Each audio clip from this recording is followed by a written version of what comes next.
Thank you for tuning in to the Hunt, Fish, Eat podcast. Today, I had the great opportunity to sit down with a group that is doing a ton to help mentor kids in hunting. Pass It On Outdoor Mentors is a nonprofit group that links mentors up with youth that don't have the opportunity to hunt. They are making a huge impact on these kids and the mentors alike.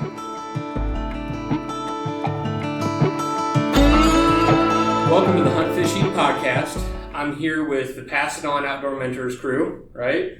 Is there just two of you still, or? We've got three now. Three, okay. Sounds good. So I'm sitting here with Brittany Waldman. And Brittany, what's your title?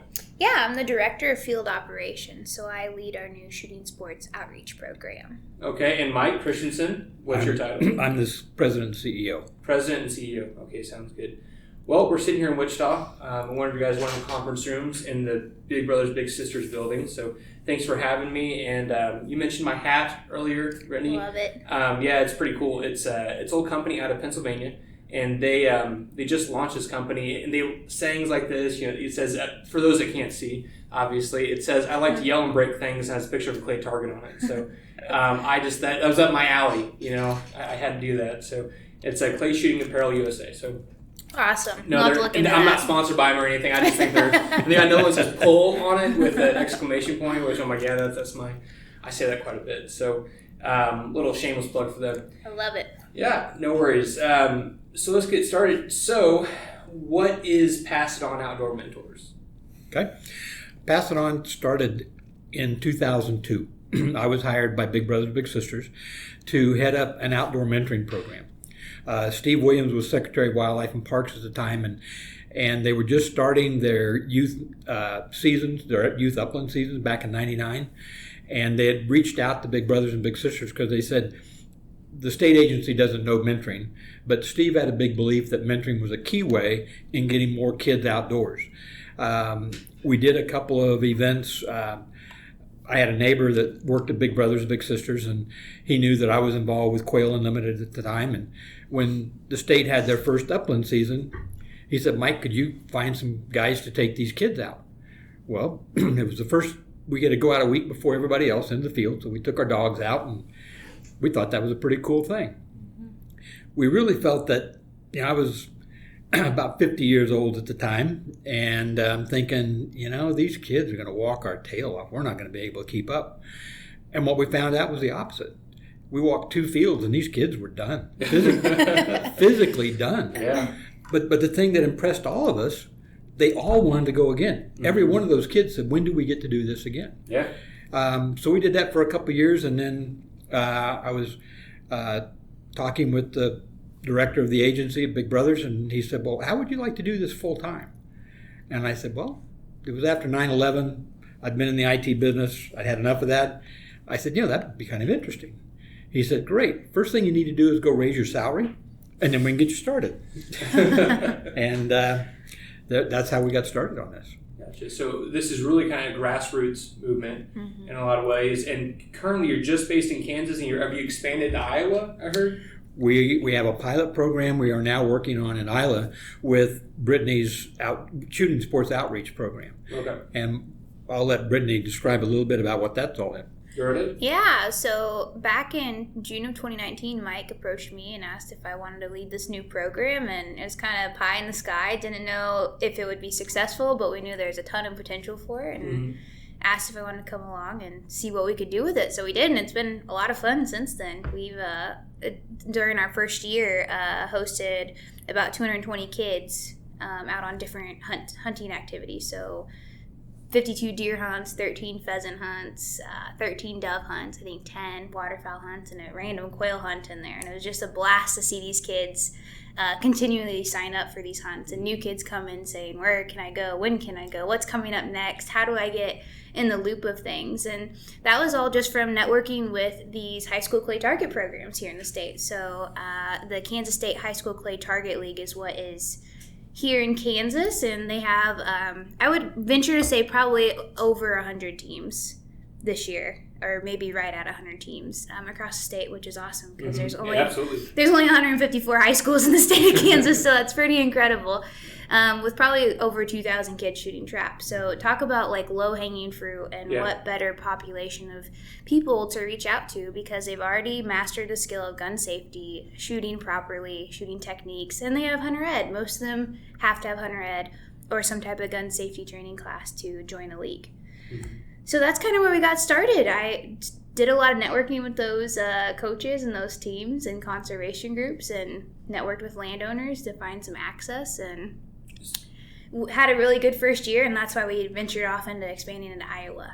Gotcha. And so, in general, to kind of summarize this, because I've talked to both of you guys quite a bit, Mike a little more, just know Mike a little longer. Essentially, the goal of Outdoor Mentors is to get kids that aren't hunting currently or wouldn't have an opportunity to hunt. Mom and dad don't hunt, or an uncle doesn't take them. And how do we get them in the field and be successful? And, the R3 initiative, we talked about that a lot, retain, recruit, and reactivate. So, one problem we saw early on, I guess about 10, 15 years ago when this really started kind of being an idea of conservation groups, is you would see like a local Pheasants Forever chapter, they'd have a youth hunt. And, 15 kids would come, 14 of them were chapter member kids, and, one was a friend of a chapter member kid. Yeah. So, and nothing wrong with that. But in that situation, you'd have kids that we're going to hunt anyway. Dad's running his dogs, and it's cool that they're getting that opportunity, but you're almost putting your resources into something where it's not paying off, right? And so one thing I like about what you guys are doing, or is cool, is that you really are reaching those kids that wouldn't do this normally. This is an opportunity that they aren't taking a weekend from their normal hunting and coming over with you guys. It's kids that may have a desire to, or like you said, they have the hard part down. They know how to handle a shotgun or a rifle and safely. They just don't have the opportunity, or how do I do it? So, right. Let's back up a little bit. I think, Mike, you mentioned when you brought Brittany on, I remember, was it 2 or 3 years ago at the Kansas State Pheasants Forever Convention? We met, Dave Miller and I were there getting ready to go out to Turkey the next day, and I think John Francis introduced us, and you were kind of telling me about bringing Brittany on. So how long have you guys been doing the hunts, or how long have you been doing this? I know you've been doing it a little bit longer. The outdoor mentoring program's actually been going since 2002. When we first started, our focus was on recruiting mentors for kids that were being served by Big Brothers, Big Sisters. And typically those are here in Wichita inner city kids. And what we found is those kids have little or no opportunity to get to do this at all. So what we tried to do is recruit hunters from Pheasants Forever and Ducks Unlimited and the other conservation groups to get matched up through Big Brothers and Big Sisters, and then spend their time with that kid going hunting and fishing. And that's worked pretty good. It's kind of slowed down. I wish I had a reason for why. I don't. It's for some reason it's harder to recruit mentors now. But what we saw going forward was all these trap teams coming on, and I saw that there weren't any efforts to give these kids a chance to go hunting. And I didn't know how many of them hunted or what their demographics looked like. But I knew that there were a bunch of kids shooting trap. And if we got them doing that, it seemed like a pretty natural thing to try and get them to go into the field and go hunting. And so that's why we talked to Brittany and brought her on board last year. And she's been doing a bang-up job at this. But the whole thing is, how do we get more people in the field? 100%. We all work in the outdoor industry, and it's a huge focus. I mean, that's why they have the R3 initiative and the conferences that talk about these things, because, if we as a gun community, down from the guy that hunts 1 or 2 weekends a year up to, people like us, if we do not invest in the next generation or get more people hunting, this will not be around. I mean, simply put, I think it's down to 1 or 2% of the population currently hunts, maybe a little bit higher than that, but when you look on that, let's say it's 5%. That's still a lot of people that are not hunting. Now, currently we have a positive view of hunting generally in the country, but, when legislation comes up, opportunities come up, land access comes up, if only 5% of the population is hunting, that's a pretty low amount that's going to use that land. So I think priority goes down. So that's a benefit of what you guys are doing, is trying to get that next generation engaged. For sure. And have a quality experience. So, Yeah, raising that awareness is key. And it's fun to be able to pass that on to kids who have no idea that, WEHA exists in Kansas, or what's a special hunt, and anyone can apply for that. Or better yet, it just sometimes you just have to ask, can you take me hunting? And encouraging them to learn how to do that is a lot of fun. Yeah, it's crucial. You're absolutely right, Brittany. So let me back. We got to try to think here how I want to phrase this. So, what resources do you mainly use in the state of Kansas to support your guys' effort? I know it's kind of a broad question. In Kansas, 95%, maybe even more, of the land is privately owned. Mm-hmm. So we work very closely with Wildlife and Parks. They have a special hunts program, and we just got notified the other day that some of the hunts didn't get applied for. They called us and said, hey, you want to fill it with these kids from the trap teams? Mm-hmm. So we have some neat opportunities like that. We're also, because we had success last year and the word started to get it out, the U.S. Army Corps of Engineers called us and said, hey, we've got property, we'd like some kids to come hunt it. Evergy called us, and they normally do some deer hunts and some turkey hunts, but nobody knows to go to the Evergy website and sign up for a hunt. That's not where people go. Well, they didn't before now. They didn't. Hot tip there. So exactly. Evergy came to us and said, hey, would you guys fill those hunts for us? Mm-hmm. So we're partnering with those kinds of folks to make that happen. We also have private landowners that are now seeing what we're doing and saying, hey, you'd be welcome to come hunt our property. Mm-hmm. So we make a lot of use of that. The other big resource that we make use of is all the volunteers. All the folks that belong to the pheasant, the ducks, and the quails, and the elk, and the turkey chapters.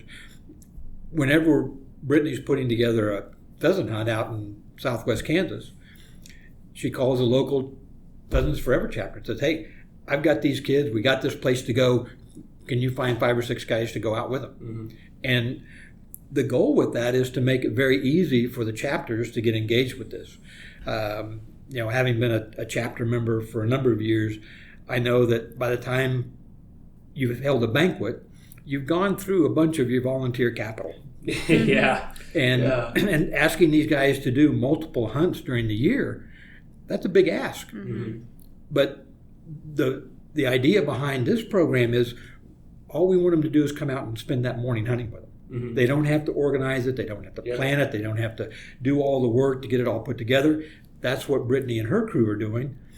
And we're just making it easy for them to say, yeah, on Saturday I'm going to go spend the morning tromping through some fields with these kids. Yeah, and that's a point I want to bring up. I've talked in previous podcasts about like getting into hunting, that hard thing that we all know about, and it can kind of be simple to say, we'll just ask somebody. And I think part of the problem that some people has is if you don't hunt, you may not understand what you're asking sometimes. If you go to your buddy that has 4 or 5 mounts on his wall that are awesome deer, and you say, hey, can I come hunt on your lease? I want to take a buck.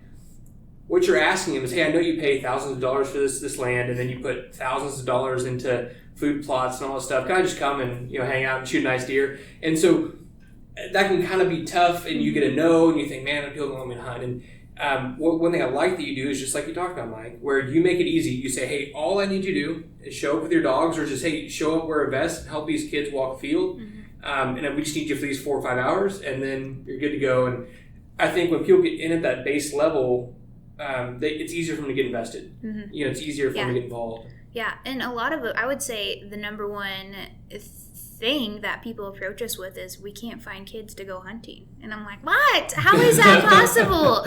And I've got, a database right now, probably 500 kids who are like ready to go. And, I think it has to work, schedule-wise, distance-wise. A lot of things have to line up for a kid to go, but when certain chapters figure out that we have this access to these kids, like the Johnson County Pheasants Forever chapter, they branched off and hosted a separate youth hunt at Ekman Preserve just for these trap kids. We had 25 kids there. It was awesome. It was so cool to see them all kind of come together and realize shooting a bird is a lot harder than shooting a clay target. It is, yeah. But just had a ball, and it was super easy, I think, on all parties. Mm-hmm. Yeah, that's absolutely what we're going to say something. That's the kind of thing we're wanting to make happen, though, is, if we're going to recruit and retain more hunters, we've got to make it easy for these kids to get out and have multiple experiences. One of the key elements of our effort here is that we want to give the kids multiple opportunities to get out on multiple species. So ideally, we'd like to take a kid when he's a freshman and take him dove hunting and deer hunting and pheasant hunting and waterfowl hunting and turkey hunting, and then his sophomore year and his junior year and his senior year do all that again. Mm-hmm. And so by the time he's a senior, this kid's been out 20, 25 times. Yep. On multiple species, different places. Yep. Yeah, absolutely. And that's one thing that I really like about what your guys' group does, because this idea of getting a kid that doesn't hunt to hunt, there's a lot of perspectives and ideas about how to do it. I think, in general, what I've seen the best is multiple touches. Mm-hmm. You can't just take that kid on a squirrel hunt and let it go. Or one issue, I guess, to be a good word to put it, is you see these chapters taken to like Ekman's, Ekman's is a great place, great hunting preserve. They do a lot for conservation as well. But you take a kid, his parents don't hunt, you take him out there, you pay for him to shoot birds over some really nice dogs. He has a great time. Well, the problem is he can't go the next weekend and go hunt. I mean, most of the time they don't have the money to pay for Ekman's or mom and dad don't have a dog. So one thing I like about what you guys do is like Mike said, you're taking them multiple species, multiple situations, so they can kind of gain some of that confidence and that knowledge. Mm-hmm. And you do it, 2 or 3 years, 3 or 4 years in a row, so they get that time. Yeah. So, and now we talked about one point of outdoor mentors is to get kids hunting that don't hunt, just basics and things. Now, you guys also work with big brothers and big sisters, right? Right. So, take the hunting away, take the gun handling away. What would be a goal? What would be a positive impact of what you guys do? Like the end goal with these kids. What do you want to have them happen? Ideally, just grow up to be good, solid citizens. Mm-hmm. When I first got involved with this program back in 2002, I kind of thought, if I'm going to be preaching that we need to recruit mentors and mentors need to get matched with kids, I better get matched with a kid. Yeah. And I kind of drug my heels with it for a while because before I hired on, I really knew very little about big brothers and big sisters and the type of kids they work with or anything like that. But I had a chance to work with some of those kids that fall, and I got matched with a young boy in February. And he's now 30-something, mm-hmm. and he and I still get together. Oh, that's cool. He got out of high school, and he got a job, and that lasted for a couple of years, and he got laid off. And I helped him find another job.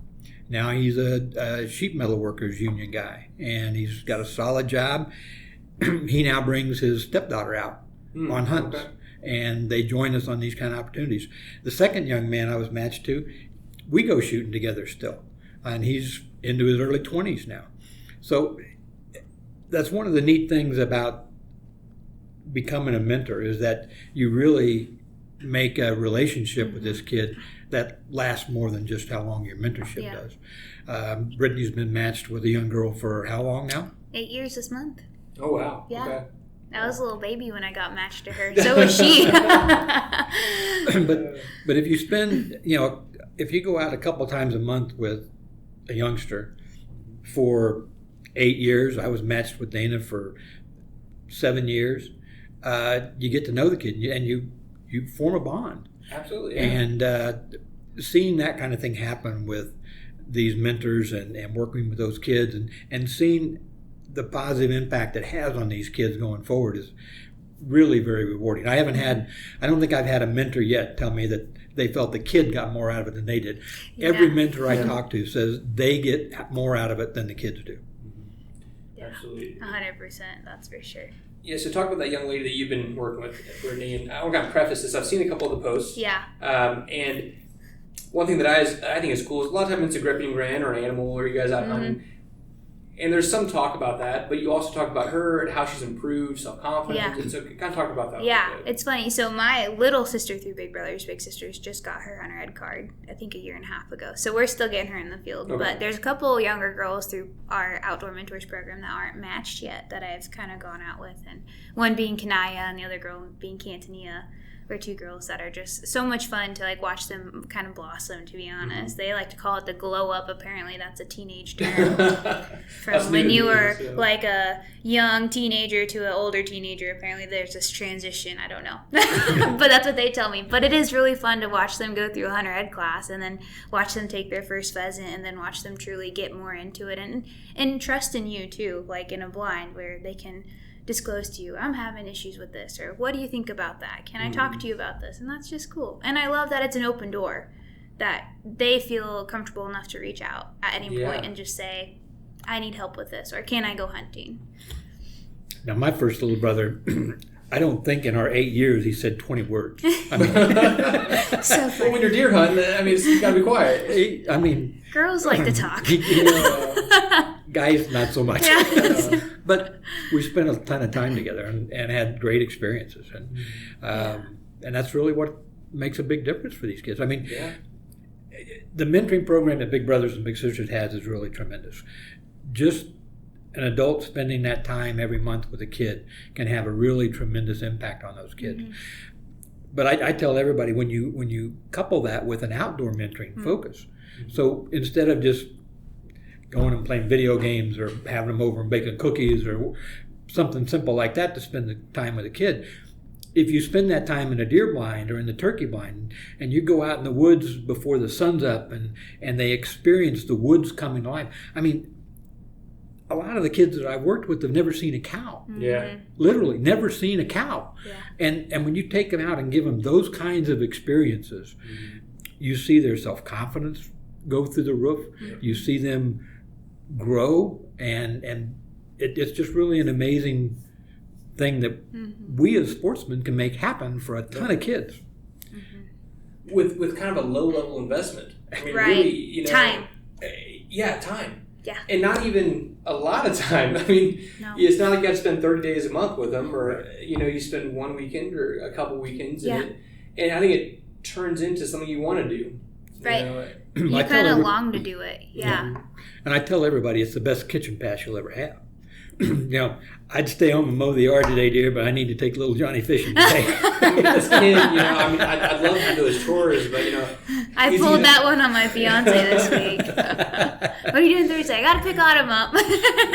Well, and it's seeing what you guys do. I've worked with a couple other groups, some women's groups and stuff, and I always kind of make the joke that I'm jealous. As a white guy that's in the hunting industry, it's like, man, you get to go on some cool places, and shoot some cool stuff. But in reality, I have tons of opportunities. So it's cool to see some of the kids get those opportunities. And in my personal experience and what I've seen, when you go to a landowner or a guy that hunts a lot and say, hey, man, I got this 15-year-old kid. He's never hunted before. He can shoot a rifle. He can shoot a rifle. He's safe. I'll be with him. Would you mind putting him on a deer? It's really hard for those guys to say no. I mean, they want to do it. And it's always no until you ask. I mean, that's exactly like the golden rule, I think, in a nonprofit world, but also in the outdoor world, is that you're not going to get on land. You're not going to find mentors. You're not going to network with kids available to hunt until you ask them. The invitation's the most critical piece of that. Yeah, you're absolutely right. I was talking with a friend last week about this. Kind of the idea is, how do you get into hunting? If you're an adult or you've never hunted before, it's like you got to ask. Yeah. People aren't going to read your mind usually and invite you out hunting. And same thing with kids, or if you're mentoring a kid, bring them along. Those are usually good door openers. I've been out hunting and you see a bunch of snow geese pile into a field. It's like if you take the little 15-year-old kid with you up to the door and say, hey, me and my son want to go out and hunt this field. They're like, oh, of course, go on out there. It's a little bit easier to open that door. Yeah, it is. Absolutely. Yeah. So we talked about this a little bit. You've had trouble finding mentors recently. What does the process look like? How do you find a qualified mentor? I wish I had an answer to that one. We'd solve all the world's problems. Right. No, we just try and get the word out that there's a big need, and hope that men and women step up and say, hey, yeah, I can help with that problem. I can help be a part of that solution. That's what we need to have happen. People just need to step up. And in the outdoor community, we have such a huge problem with license sales and number of hunters declining. And if every hunter took one person out, the problem would be solved. Absolutely, just one. Okay. Well, what if we tweaked that just a little bit and we said, if every hunter would become a mentor and mentor a kid, get signed up through an organization like Big Brothers and Big Sisters or whatever's in your community, and every hunter mentored a young person like that and took them outdoors and taught them to hunt and fish, we'd have the problem solved, and our community would be a lot better place. think a big problem with that too is so many people, and I get this all the time, and it makes me sad more than anything, is people say they're not qualified or they don't feel qualified to mentor a kiddo. Mm-hmm. Whether it's because maybe they had something in their past, or in the outdoor world, I don't hunt deer very much, so I'm probably not a good mentor. I'm like, but you hunt pheasants every weekend, like you'd be an excellent mentor. And it's like this, you kind of almost have to now inspire the mentors or potential mentors and show them that they have it in them. You got to build them up a little bit. You do, yeah, you really do. Yeah, which is so funny because I feel like as sportsmen, like they're pretty confident people because they're really proud of what they do. They believe in what they do, and so it's like, wow, why is that disconnect there? Like, you're passionate, you're full of knowledge and wisdom. You can absolutely translate that to a younger person. Yeah, and I, like you said, Brittany, I think some people kind of build up in their mind, when they think about a mentor or taking someone hunting, they think a guide. And they're going, man, I'm not as qualified as that person. Right. And it's like, man, you don't need to be. A lot of the times, like you said, at these events, if you have 4 or 5 guys and it's a dove hunt, right? All you got to be able to do is kind of sit there on a bucket next to them and say, okay, that's a dove, or don't shoot that songbird, or that's a real big dove. No, it's a bald eagle. No. But if you can do that, and engage with those kids, like that's what they want. That's what they need. Right. They need dialogue. They just need camaraderie. Yeah. I think that's where we kind of get it twisted as mentors, is we think we have to like facilitate and plan these wildly successful hunts where you shoot the monster buck or you hit your limit of ducks. And I think the successful part is saying, do you want to go hunting with me? Yeah.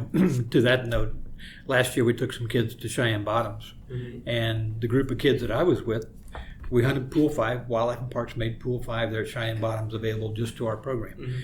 And so they provided waders for the kids.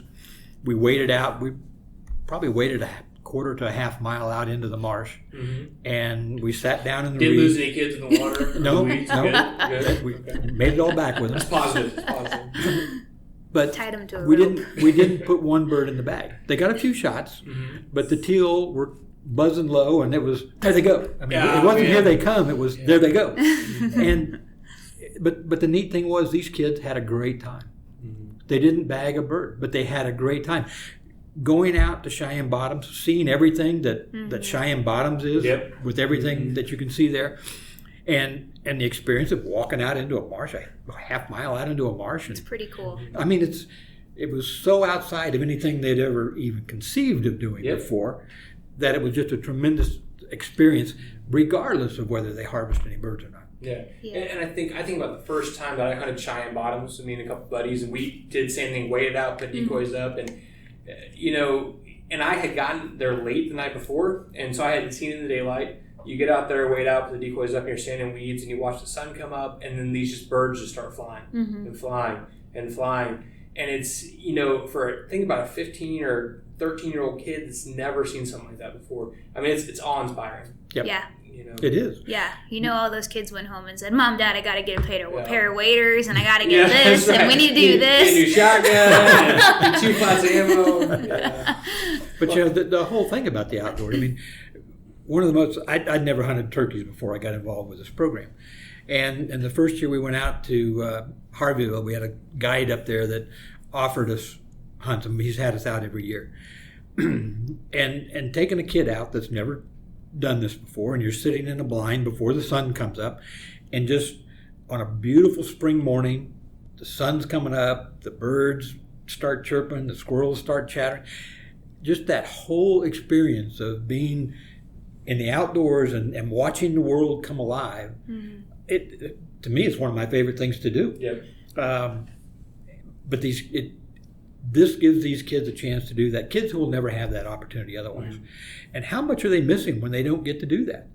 And for us as outdoorsmen and women, how negligent is it of us not to give those kids those experiences? It's selfish. I mean, really, and I'm not trying to attack anybody, but when you rob a kid of that, or when all it takes is just take them out once or twice to let them have that experience. And and I think with mentoring in general, kind of like talked about with big brothers, big sisters, or pass it on, you're using the experience of hunting to build that relationship. So when someone does come up or they have a problem and maybe they don't want to talk to mom and dad because mom and dad aren't cool, they can come to that mentor, or they have the opportunity to talk to them, and you can be a positive influence in their life. So you think about that from that perspective, it's like you don't have to be the best hunter. Right. If you can talk and listen to them, you're a mentor. You're a mentor, yeah. Yeah. So don't let them sit in poison ivy. Yeah. That's so true, though. So true. Well, awesome. So you guys take some kids on some awesome hunts, some really cool experiences.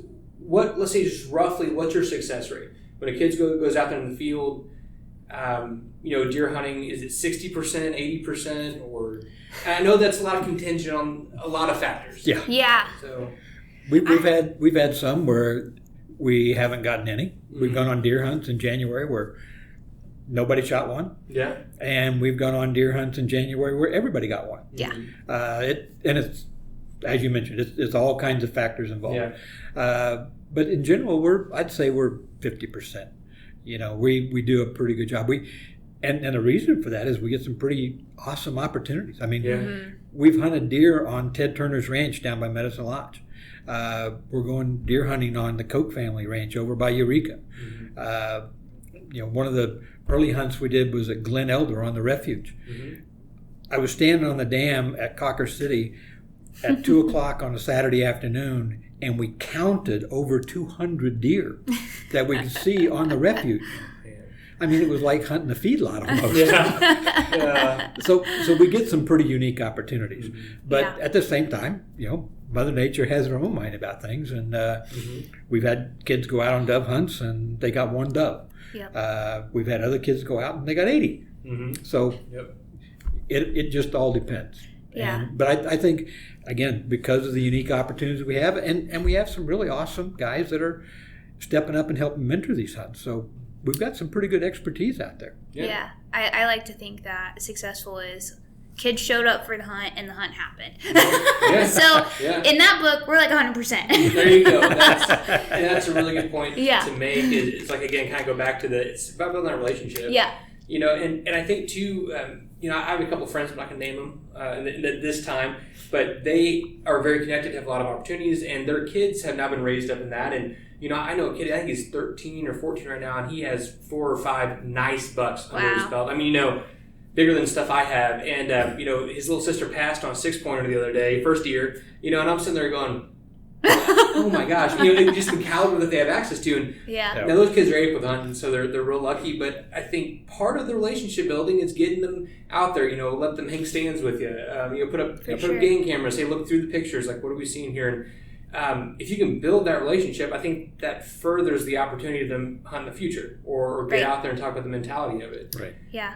We just did a filmed hunt with Savage Arms for youth deer season. How many weeks ago was that? 2 weeks ago? It seems like forever. 2 or 3, yeah. But, I was super excited because this was kind of like a Cadillac of a hunt where it was great blind placement, lots of deer, big deer if we wanted to, and had the opportunity to take one if we wanted to. And sure enough, we sat in that blind, 3 different sits, and saw no big bucks. Hundreds of does. Mm-hmm. But, what was so cool about that is I kind of put it in my mentees, hands. I'm like, you can shoot a doe. Mm-hmm. Doesn't make you less of a person or not cool. Mm-hmm. And that was cool for her to process, hey, didn't shoot a doe, so we're in the blind this one last morning. She goes, okay, so if I don't do it this morning, I'm shooting a doe. I said, that's great, let's do it. And of course this buck popped up, and I was like, oh, thank God. My mentor heart was crushing for her. I was like, I'm the worst. But it just I think again that just made me, it kind of humbled me a little bit. Hey, Britt, you went out of your way and did a lot of this work to make this hunt happen, and shooting a doe is super successful. Seeing what we saw would be successful, but to have her recognize that too was really nice. Really, really good. And that's part of the mentorship, communicating that on to the next generation and get them to understand that. Mm-hmm. And, I think I'm really glad you see these hunting shows have exploded, over the years, podcast shows, all sorts of stuff. But part of the bad part of it is they show the big animals, the big bucks, the limits of ducks, and they don't show the time you went out there and got skunked. Or, last year I was in Stuttgart, Arkansas, had a drake and a hen mallard come in. It was real cloudy. They just pop out of the clouds. I shoot the drake, and it was, I don't remember what I was doing, but I'm standing in water up to my waist, and I think I was looking at someone, my gun was unloaded, and so when they came in, I had to throw a shell in the chamber. So I shoot the first one, I'm throwing another shell in the chamber, and I go to shoot the hen, and as I'm about to shoot the hen, the drake comes back up off the water. And I'm like, and they fly away. And I'm like, you gotta be kidding me. Now, we didn't have a TV show there with me or a camera, thank God, but you don't see a lot of that. You don't hear those stories. Yep. You don't, and in Kansas, you get 5 doe tags and 1 buck tag, right? Yep. How many times have you seen a guy post a picture of a nice buck and say, tagged out for the year? It's like, what about the other 5 deer you can kill? Mm-hmm. And not that you should stack up more than you can use, but there's a lot of opportunity out there. Yeah. It's not about trophies. It's not about limits. Yep. It's about the experience. Well, they're missing a lot of time that they could be spending in the field with a kid. Absolutely. Right. Yep. Yeah. Go get your big buck, but then take those other 5 tags and take a kid with you. Yes. Yeah. And go get you a doe. And for God's sake, don't let a kid shoot a big 12-point buck the first time out. Right? You'll ruin that'll be his expectation for the rest of forever. Yeah. And you could even venture to take that a little farther, and Mike knows this more than I, but just with like the kids in our Big Brothers Big Sisters program, like they shoot a deer, this now becomes a source of protein for their family for a long time. Absolutely. And that is probably something that brings more joy to my heart than seeing them with the picture of the deer, right? Yeah. Knowing that these kids in this family, these parents, these maybe grandparents are now going to be nourished a little bit better because they have protein. And I don't want to get too Mother Earthy and granola with it, but there's something different about you when you've harvested an animal, and and I mean that in the truest sense. When you go out a wild pheasant, shoot it, clean it, cook it, from start to finish, it's like you get some ownership, it's a pride. Yep. And I think in general, a lot of kids nowadays, they don't have much of that. They don't have much of that, do it yourself, or hey, this was hard and I accomplished this goal. And I'm not trying to get into the debate of the trophy generation, all that. Sure. But if you can build that confidence, it does so much more than just them killing a bird. Yep. And we're trying to do that with the program Brittany's working on. For example, we took the Wichita State trap team out on a dove hunt. And I think they harvested about 40-some birds. Mm-hmm. The young man I was hunting with, he got through his first box of shells and he looked down and he said, I got 3. But what we did, as we were wrapping up, we took some of the birds back to the ranger station there, Cheney Park, and we cooked about a dozen doves, threw them on the grill, wrapped them in bacon. Mm-hmm. And so the kids got to have that. They also got to clean all their doves. Mm-hmm. So it's all part of that whole thing. We want to give them that whole experience. Yeah. And the neat thing was working with these college kids, we're out there at Cheney Park, public ground. Mm-hmm. They didn't realize they could come back the next morning and do it again. But boy, their eyes lit up when they said, oh, well, yeah, George, we're going to tomorrow. Maybe we'll skip class tomorrow. Yeah. not to encourage kids to not go to college. It's all good. But. It's all virtual. You can do it in the field now. Right. It's a blessing, right? So, that's really true. And I think, a lot of times you look at these big Western tags, like, big bull elk in a nice unit in Colorado or Wyoming, and you hear the story about a guy that's put in for 10 years to get those points, right? And he goes out there on this, his lifetime elk hunt, going to be expensive and all sort of stuff, and it's like, or even over the counter. Let's say he's never set foot in that state or on that park. He could waste that opportunity, and it's kind of the same thing with this when you're looking at opportunities. If you can take a kid out and get, let's say, 2 does a season, I want to take a kid out and get him on 2 deer in Kansas. You still have more tags. Let's say one is a buck. You get the either or tag. You get that kid out there, let him spend some time, get some success on a doe. Maybe, we got some meat in the freezer, we can look for a buck, but you get him to spend some time, or that kid to spend some time in the woods, learn more and more and more, so the next season, they're even better prepared. Or when they get that opportunity to go after a big trophy deer, they're prepared. Great. Yep. Yeah, they're ready to do that. So, well, every hunt is different. Every time you sit in the woods is different from the time before. Mm-hmm. You see different things, you experience different things, and it's... The kids have to have that. It just goes back to that. I can't just take a kid one time and expect him to be a deer hunter. It's a lot more involved. We got to get him out those multiple times. Mm-hmm. Yep.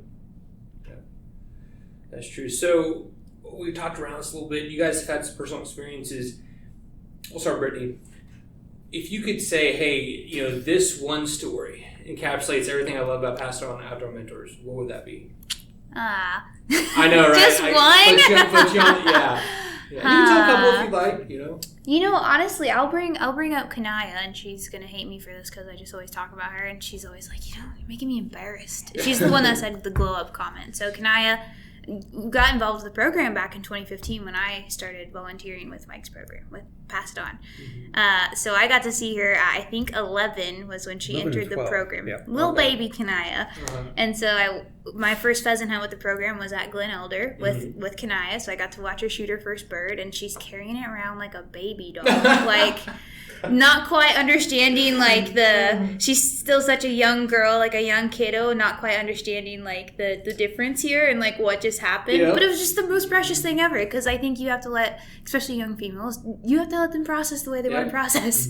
So that was really fun to see. And then I think I want to say we went out on another hunt in between this time frame, but then we actually got invited out with the Sisterhood of the Outdoors group to go on an antelope hunt in Wyoming, which was awesome. So we take Kanaya out there, and we spend 4 or 5 days there with 3 other girls all over the United States. And you just got to watch them, like, bond and click instantly and just share this really once-in-a-lifetime experience with each other, where, like, one girl shot an antelope, and then all of a sudden they all start dogpiling on each other. Like, it was just really, really cool to share that with her. And then, fast forward to this last January, I had never shot a deer before. So network with a landowner of ours, and he goes, come bring out a kiddo. And then later he goes, by the way, your mentors can hunt too. I was like, well, conveniently I signed up for that hunt. And I wanted to take Kanaya because I knew she hadn't shot a Kansas deer yet, and it was just the antler season, so it'd be a doe. And so we get in the blind, and we're just chatty, and it's just, at this point, she's 16. This is like a 5-year window. I've known this young lady and have really bonded with her and her family. And so she shoots her doe, and she's thrilled, and she's a great shot, so I had no worries that we wouldn't recover it or retrieve it. So, we switched spots in the blind, and we only had like 10 minutes left of shooting lights. I was like, I probably won't shoot one, and that's fine. And then all of a sudden this little doe came out, like it was just God's will, and I was able to harvest. And she was like my hype girl in the back of the blind, like, do you see it? Do you see it? She's getting close. Do you see it? Do you have her? Like, I could hear my mentoring coming out of her mouth, and I was like watery-eyed from it. I kind of am now, because it was just really, really cool to like see and have her now giving me fist bumps and hugging me, and it was just a super full circle, That's awesome. And I've mentored a couple people. I've hunted a little bit, and I've been in the position of bow drawn back, waiting for that perfect shot. Please step and open. My heart's like, I can hear it pounding, right? And I almost think that when I've been in the mentor position, when I'm trying to get someone to kill an animal, and it's that time where you're waiting, that kind of, that this is game time, like you don't move, turkey's coming in, or whatever. I almost feel more nervous in that position than I do with the gun in my hand or the bow in my hand. And I don't know why it is. Like, you want them to be successful so much, and I know exactly what you mean, Brittany. It's kind of our videographer for this last hunt we did was like, this is our second year doing it, and he was telling this young girl, Reagan, like, don't mind Brittany, she's gonna freak out the whole time. And truly, I'm like shaking and excited, and like, it takes me 2 or 3 hours to wind down afterwards, and not really, like, I'm still just high up. So, Mike, you've got to take some kids out. What is... I've had a ton of kids that I've had at them. I've been doing this for 18 years. I've seen some really neat stuff. But my favorite story, and just thinking about it, I'm choking up. But I call it my hamburger helper story. I don't know whether you've heard it or not. I have not, actually. So. Well, I had this guy call me. He's a car salesman up in Paola, up around Kansas City. And he'd been driving. He'd gone and picked up a car down in Atlanta, and he was driving home. And at 2 o'clock in the morning, he hears Scott's radio show, Scott Linden's radio show. And Scott had interviewed me, and I was talking about my program. And so he gives me a call this Monday morning, and I didn't answer. It went to voicemail. And he says, Mike, I heard you on the radio program, and God has reached out to me and said I need to become a mentor. And I don't know about everybody else, but I haven't talked to a lot of people that have spoken to God like that. Well, it's kind of the Blues Brothers, he's on a mission from God. He went mission from God. Right. Anyway, I didn't call him back. And the next day I get another call, and I didn't answer that one either. And I got an email, and he said, Mike, I really need to talk to you. And the third day he calls me again, And for some reason, I picked up the phone. I didn't must not have caught the caller ID. And so I'm talking to this guy, and he's sounding okay. But he said, I heard that, and I just need to do this. I need to become an outdoor mentor. And the neat thing about getting them matched through Big Brothers Big Sisters, they do all kinds of background checks. They go visit the home. They thoroughly vet all their mentors. And I said, well, okay, go to the office there in Paola. There was a Big Brothers office there at the time, and they'll get you matched up with a kid. Well, about a month later, he calls me up and he says, Mike, I got matched to George, and he's a little kid there in Paola. And I said, great. And he said, when's your next hunt? And I said, well, we have a hunt out in Garden City, which is 6 hours away. At least, yeah. A little bit of both. And he said, we'll be there. It was a Saturday morning hunt for pheasant, and he takes George, and they drive out to Garden City, and Bruce took George to every hunt I had. Every hunt I had, from one end of Kansas to the other. He was in Glen Elder, he was in Garden City, he was down on Ted Turner's ranch. He was taking this kid out every chance he got. And I got an email from him, and he said, he shared an email that he got from the kid's mother. And the report cards had come out, and the principal said they didn't recognize George anymore. The kid had changed that much. It was really, really impressive how much this kid had changed. Yeah. And his grades were up. He was more outgoing at school. He was just a different kid. Yeah. Well, deer season rolls around, and Bruce was on a lease up there by Kansas City, and they had this big 9-point buck on camera.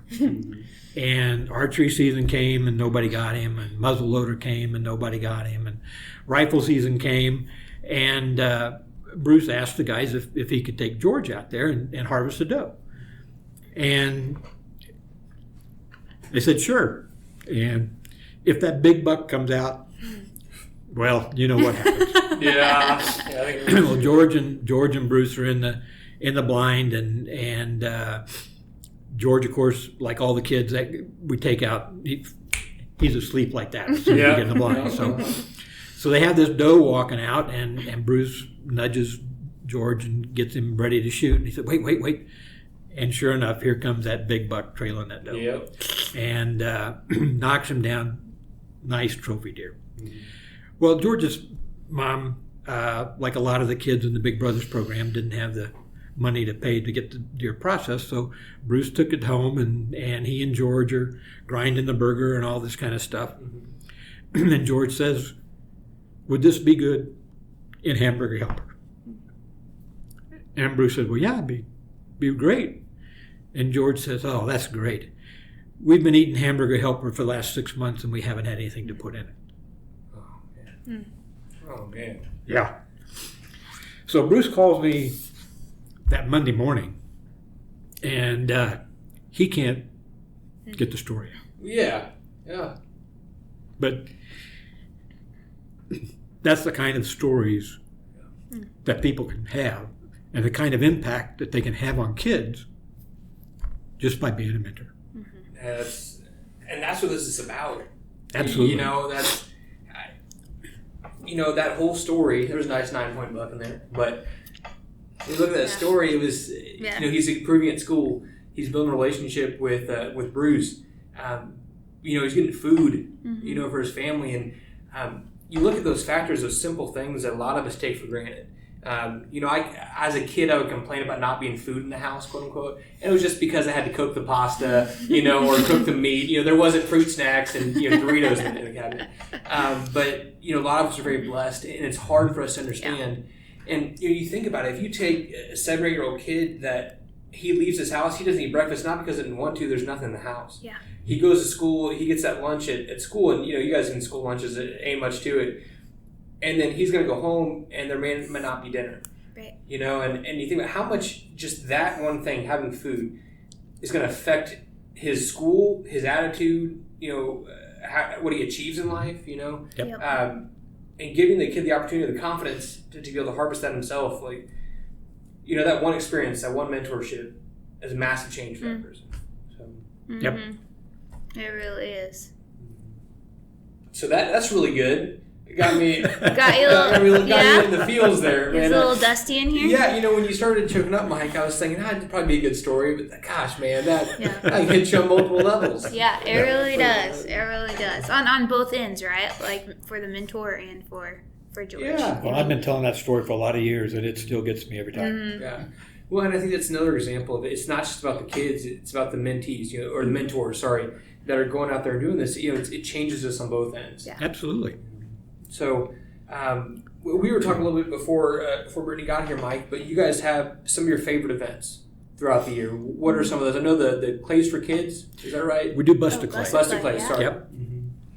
Yep, we do. Our big fundraiser every year is Bust a Clay for Kids' Sake. We go to Flint Oak, and we go in the night before and have dinner and an auction, and usually have a speaker.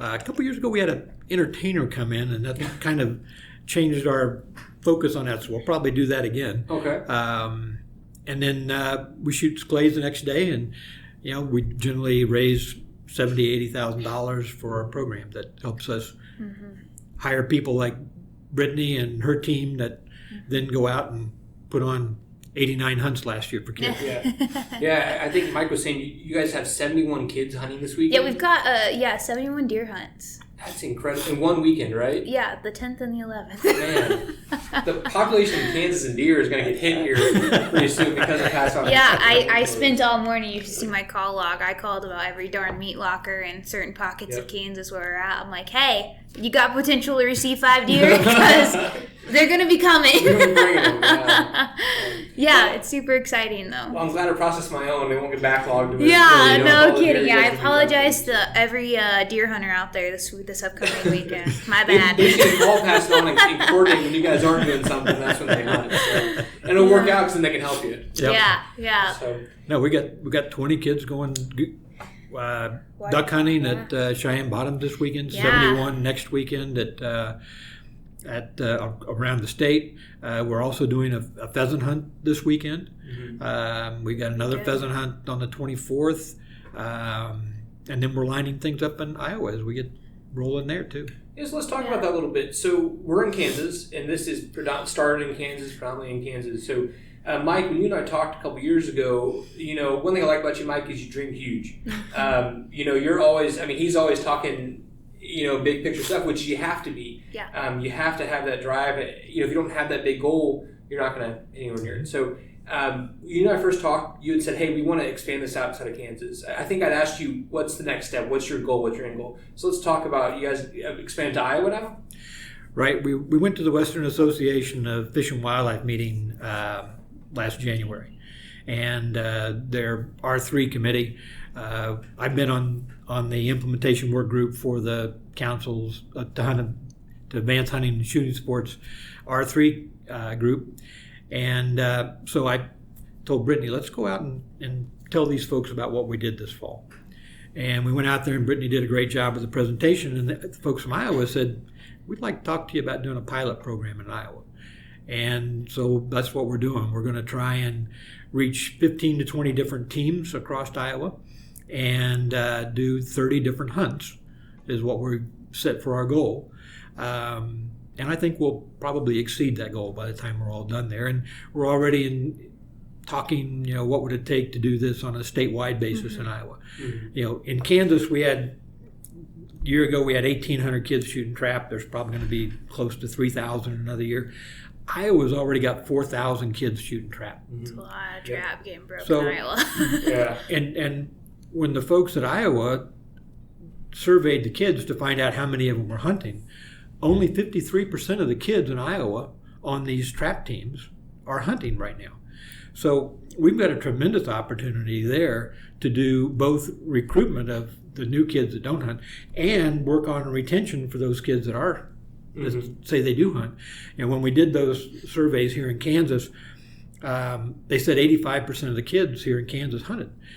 Probably because most of the teams are on rural communities. We don't have any teams in any of the big school districts in Kansas yet. Hopefully coming, but we don't have them yet. So 85% of the kids hunt, but what we found is they don't hunt very much. And they don't hunt a variety of species. So when we looked at that data, when we first started putting this together and talking about it, we thought, well, let's recruit all these kids. And then we looked at the data and said they're already recruited. Yeah. So there's 3 R's. Yeah. And so what we're doing in Kansas is focusing on that retention thing, giving those kids those multiple opportunities to get out and hunt a variety of game. And we're also seeing some reactivation stuff. We're seeing parents come out and see little Johnny have fun pheasant hunting and say, I haven't dusted my shotgun off in a few years, so maybe I'll go out and hunt with Johnny too. But in Iowa, we're seeing it's going to be more of a 50-50 thing between recruitment and retention. We're going to recruit those kids that aren't hunting, and then we're also going to work on retention efforts for those kids that are. That's incredible. And like I said, it's cool to see, not in the short time, because you've known this for a long time, Mike, but I've seen how much it's grown in 2 or 3 years. Like I say, expanding to other states. And so, if you're not in Kansas and you're listening to this, there are other opportunities out there in other states. Right. And, not to detract from what you guys are doing, but you can also mentor kids in your own state without an organization. Absolutely. Your neighbor kid or, a friend of your kids that doesn't hunt. Or go to the local Big Brothers. They've got tons of kids that would love to do this. That's a great point, Mike. That's a great point. So, so you guys have expanded into Iowa. What is your long-term goals? So 10 years from now, 20 years from now, what do you want it to look like? Well, the National Clay Target High School League is looking at 100,000 kids by 2025 shooting trap. I would love to see us have a mentoring program where we're giving these kids opportunities to hunt in all those states where that's a possibility. And I don't know many states where it's not a possibility. So right. Yeah, they kind of fit hand in hand, right? And that's kind of like my favorite tagline for this program is bridging the gap between target shooting and hunting. So if there's a target shooting team, there should probably be a program butted up against it to take these kids hunting. You kind of just make them more well-rounded and really teach them how to give back 2 ways into the PR dollars and conservation both ways. So, I would piggyback off of Mike. I think that would be the dream. And I think continuing to serve kids at a higher scale here in Kansas and in every state we go into, I think we could easily populate. We hired a program coordinator on here in Kansas this year, and just with his help, we've done so much more. And so I just imagine if we had small armies of teams everywhere just organizing all of these hunts, it's going to change the world. It's going to change hunting and fishing. And we're not the magic bullet, right, that's going to cure the decline in hunting numbers, but it's a good step in the right direction to get it started. Yeah, at the recent AFWA meeting, Matt Dunphy and Rob Southwick presented on a study they've been doing on mentoring and how you apply that to outdoors. And one of the things that they brought up was that what we really need to do is broker opportunities for new hunters. And that's exactly what we're doing here. Brittany's team is basically acting as a broker, going and finding a place to hunt, going and reaching out to the kids that are going to hunt, and then reaching out to the NGOs, the ducks, the pheasants, the turkeys, and finding the volunteers to make all that happen. And because we're just brokering them, we can broker a lot of them. I think last year we proved that our model works, and this year what we want to do is prove that we can scale it. And so I told Brittany she has to do 200 hunts this year. Sometimes that number gets bigger. Sometimes I'll casually hear, we need to do 600. I'm like, man, how much more year do I got left? I feel this little tenseness in my neck. Is that a heart attack or a stroke? Just gotta spend more time in the woods. Well, and one thing that I think is cool about Passed On Outdoor Mentors is you guys don't just work with Pheasants Forever or Ducks Unlimited or NWTF or Whitetails Unlimited. Is Whitetails Unlimited still around? Yeah, okay. They are. I can't remember. There's so many of them that I know it. Stuff. But you work with all those groups. You work with everybody. And not to detract anything from what those guys are doing, but a lot of times the PF chapter in their local area, they're reaching their local people and giving opportunities to them. Now you think about it, I'm a member of the Johnson County Pheasants Forever chapter near Kansas City, and they do a women's and youth hunt every year. And I think you talked about the St. James Academy shooting team, and most of the times if you went to that group and said, hey, did you have 5 more spots? I could put somebody in there. They're like, we can throw 5 more people in there. No, not a big deal. But if no one ever approaches them, or no one ever says, hey, here's 5 more kids, it's just not on their radar. No, it's not on the radar. So you guys act as that, you present the need, you present the opportunity, and most of the time these people will jump at that. Yeah. Very rarely is someone going to go, I don't want to help kids get in the outdoors. Yeah. So. Well, and again, because we work with all of them, what we're able to do is we'll take those kids that went on a youth hunt with the Johnson County chapter, and now we got them in our database, and we can say, hey, here's a waterfowl hunt. Hey, here's a deer hunt opportunity. Here's a dove hunt opportunity. You want to go turkey hunting? Yep. So if we just relied on the individual critter groups to do it, that's not going to happen. Mm-hmm. The pheasant guys are going to take them on a pheasant hunt, but the pheasant chapter isn't going to holler over to the duck chapter and say, hey, these are kids that need to go duck hunting. Mm-hmm. Yeah. We just don't have that coordination among the different groups. And I think an organization, a third-party organization like ourselves, we can fill that role. We can be that broker that works with the state agencies, that works with the NGOs, that works with the landowners, and puts together those opportunities to make everything happen for those kids. Mm-hmm. Yeah. And bigger picture too, I just think it helps tremendously when we can create some type of bond with these kids in these different chapters. Everyone's going to find their own passion in the outdoor world, whether it's ducks or turkeys or deer, whatever. But if these kids are now turning 18 and going to college, and they end up at K-State, and what do I do now? I'm from Western Kansas. I'm in Manhattan now. I don't have any land access. I don't know anybody who hunts, but there's a DU group here, and I like that. So I'm just going to go join their group. I'm going to join their chapter. I'm going to connect with them to see if they will further mentor me or just kind of establish more connection. Or better yet, a lot of our high school kids help work the banquets of some of these chapters, which is helpful, I think, on all ends. Yeah. Well, and especially a lot of these chapters are donating money to the high school teams, to cover ammo costs, target costs. And, it's surprising if you don't shoot a lot of targets, you go look at how much it costs. It's expensive. Yeah, shoot a couple hundred rounds a week. When you got those kids, just like any sport, they're training all the time, and it gets really expensive.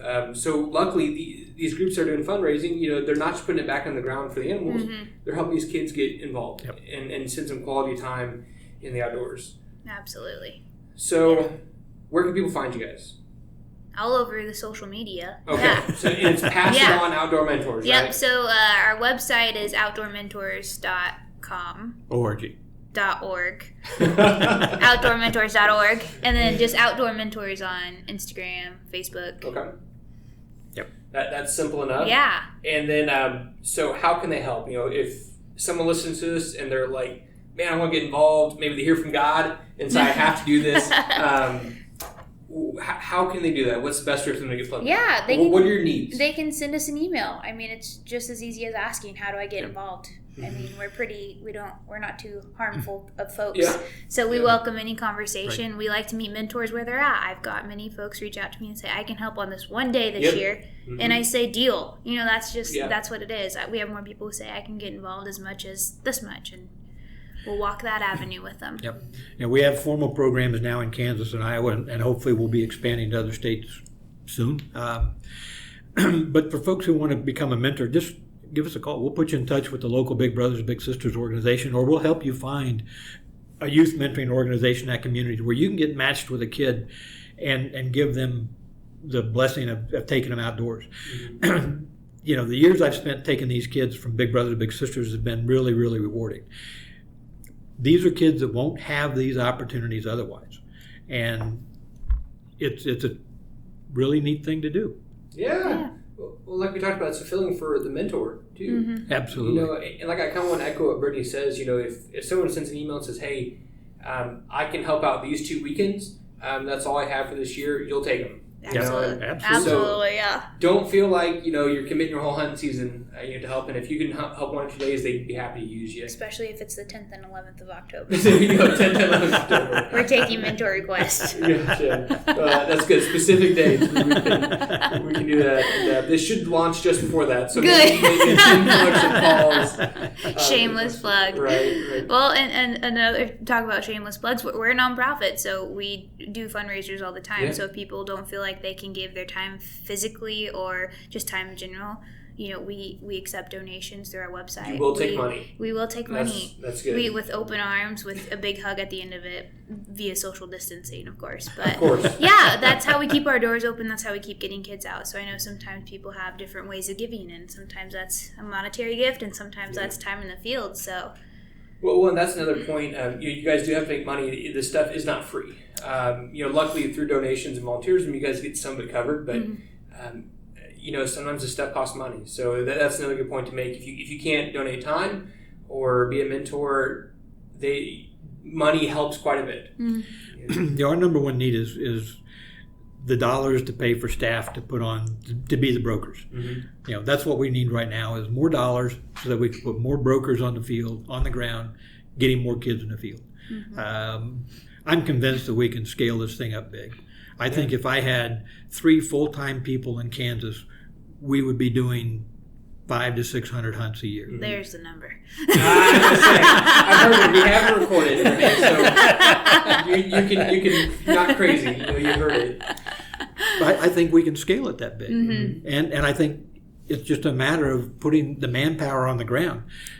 We have the model down, and what we've seen going from last year to this year. Last year was our first year. I mean, we went into this last year with no idea what to expect. Mm-hmm. Last year there were 74 high schools that had teams. I said, okay, I told Brittany, I want you to reach a third of them.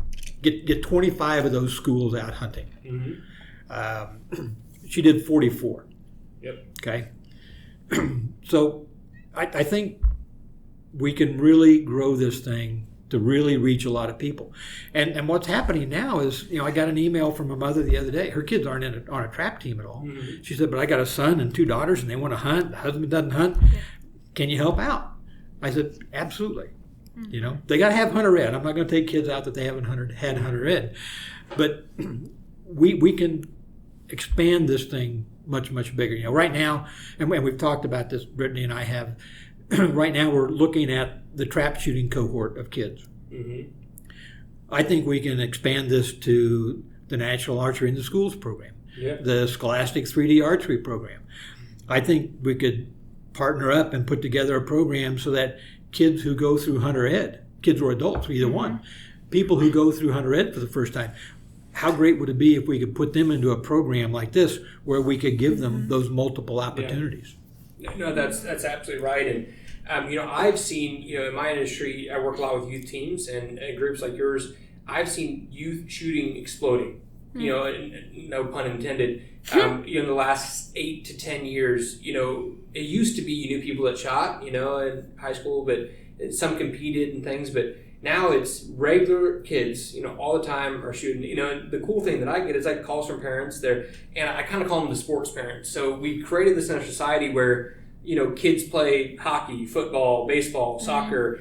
And so this parent comes to me, and they're used to the hockey, football, baseball, soccer, and they basically come and say, hey, okay, what do I need? Yeah. What shells do I need to buy? What vest do I need to buy? What shotgun do I need to buy? They come with the same mentality they do the other sports, which is good because they realize there's a little bit of buy-in. What do I need to know? And so it's kind of cool because you're not getting the kid that his dad shoots a ton, and that's why he's shooting. It's, hey, my buddy's shooting, that looks like fun. Yep. And so as you've seen that expand, it gets, there's so much negative stuff about guns right now. Mm-hmm. I think if you can get more kids to have positive experiences with firearms at a young age, it helps everything. Mm-hmm. Helps increase hunter numbers, helps increase positive voting for the things that we care about. And the kid may not be a trap star Olympian or whatever, but if they can have some fun, have some camaraderie, and then get out with you guys and go hunting, right. That's a win. Right. It's a big win. win. Especially if they pass it on to their kids. Absolutely. That's the thing, and it's so interesting because you don't know how many kids are out there, or I'm sure you guys do, that want to hunt, or maybe they don't even know they want to hunt. Yeah. They just don't have the opportunity. Mm-hmm. There's just no option, and so you guys are providing that avenue.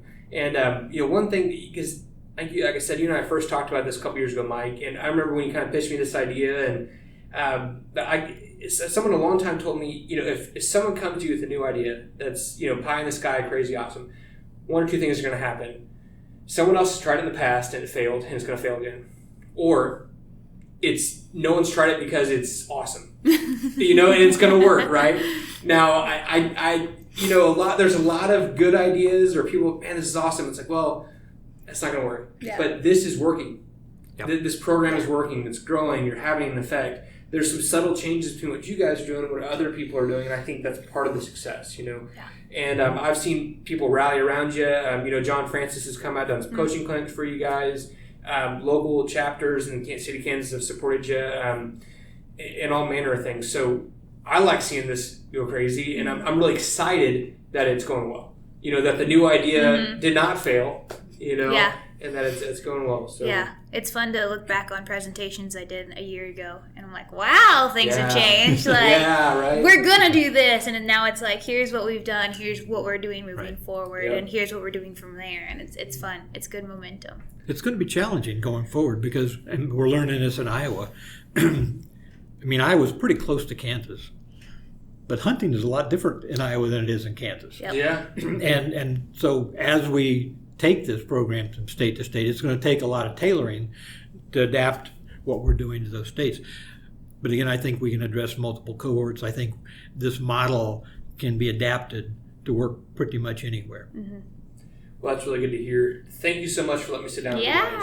Absolutely. Thank you so much for spending some time and talking about it. It's my pleasure, you know, and I love what you guys are doing. So those that are listening, please go to outdoormentors.org. Yep. Outdoormentors.org. Okay. And look for Pass It On Mentors on, you know, Facebook, Instagram, all that stuff, and get involved. And if you can't get involved, send some money and help these people out. Have some fun. Daniel, thanks. Yeah. No, it's my pleasure. Thanks Anything so else much. you guys want to say? Or? I tell you, we just appreciate you coming and helping us get the word out about the program. Happy I can do it. Happy to do it. So, Absolutely. thank you, guys. Thank you. Thanks, Tim. That was a really great episode, and I hope you enjoyed listening to it as much as I did sitting down with Mike and Brittany. If you enjoyed it, please share it with your friends. Also, please go support Pass It On Outdoor Mentors. You can find all their information at outdoormentors.org. Again, outdoormentors.org. And like Brittany mentioned in this podcast, October 11th and 12th, they're hosting over 71 kids hunting. So if you're in Kansas or in the Midwest and you'd like to help out, they could definitely use you. So go to outdoormentors.org and fill out the contact form and get in touch with them. Also, if you can't make it that weekend, that's fine. There's a ton of other opportunities to help out outdoor mentors and groups like that in your area. If you enjoyed this episode, it would really help me out if you share it with your friends and family. If you're listening on Apple Podcasts, please go and review it. When you do that, it helps this podcast come up in more searches and reach more people. Please go and like us on Facebook, Instagram, and subscribe to the podcast wherever you listen to it so you don't miss an episode. Our Facebook is Hunt Fish Eat Outdoors, and our Instagram is Hunt Fish Eat. Thank you for listening, and catch you on the next episode.